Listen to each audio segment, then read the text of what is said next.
আমাদেরকে প্রথমে জানতে হবে আল্লাহ রাব্বুল আলামিনের সাথে আমাদের সম্পর্কটা কি। আল্লাহ রাব্বুল আলামিনের সাথে আমাদের সম্পর্ক হচ্ছে আল্লাহ আমাদের খালিক আর আমরা হলাম আল্লাহ তাআলার মাখলুক। যদি বলেন সুবহানাল্লাহ।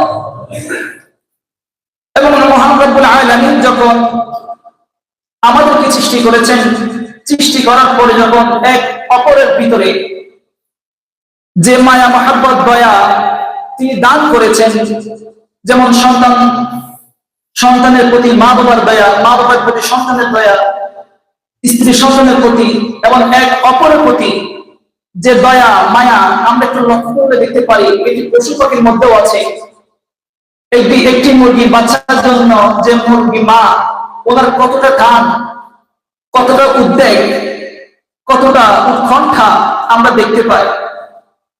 রাসূল আরবি সাল্লাল্লাহু আলাইহি ওয়াসাল্লাম হাদিসের মধ্যে ইরশাদ করছেন, এই দয়াটা মহান রব্বুল আলামিন যখন রহমত সৃষ্টি করলেন, তখন এই রহমতকে 100 ভাগে ভাগ করলেন।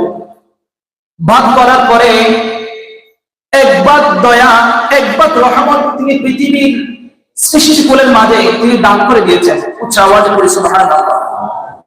আর 99 ভাগ রহমত দয়া তিনার কাছে রেখে দিয়েছেন, যাতে তিনি বান্দার আকুতি মিনতি শুনতে পান, বান্দার আবদার পূরণ করতে পারে, বান্দাকে যথা সময়ে যেখানে সেখানে যেন তিনি রহমত দান করতে পারেন। উচ্চ আওয়াজে পড়ি সুবহানাল্লাহ। দেখুন আল্লাহ রাব্বুল আলামিন শুধু এক ভাগ, 100 ভাগের এক ভাগ দয়া রহমত পৃথিবীতে আমাদের উপর দান করেছেন। এর মধ্যে আমাদের ভিতরে মা বাবার প্রতি যে দয়া, মা বাবার ভিতরে সন্তানের প্রতি যে দয়া, এমনকি সন্তান যখন অসুস্থ হয়ে যায় তখন মা বাবা চিন্তিত হয়ে যায়, তখন উল্টো আল্লাহর কাছে দোয়া করে, আল্লাহ তুমি আমার সন্তানকে সুস্থ করে দাও। উল্টো তার যে রোগ ব্যাধি, তার শরীরে যে অসুস্থতা এসেছে, ওটা তুমি আমার শরীরে দাও। এমনটা আমাদের মা বাবা করেন কিনা?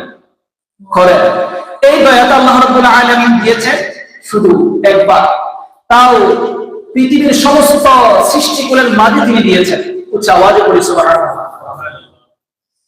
আল্লাহ রাব্বুল আলামিন বলছেন, তুমি একবার চিন্তা করো, শুধু একবার রহমত পৃথিবীর জমিনের মধ্যে আমি দান করেছি, আর 99 ভাগ রহমত আমার কাছে রয়ে গেছে।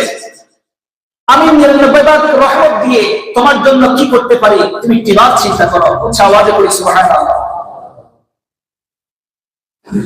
আমরা যখন বিচলিত হয়ে যাই, অভাবের মধ্যে পড়ে যাই, কোন সমস্যার মধ্যে পড়ে যাই, আমরা মানুষের উপর ভরসা করি।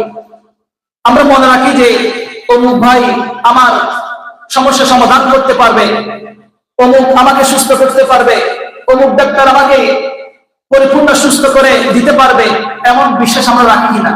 কিন্তু আল্লাহ রাব্বুল আলামিন বলছেন, তোমরা এমন বিশ্বাস রাখো বিদায় তোমরা মুহূর্তে মুহূর্তে হতাশ হও।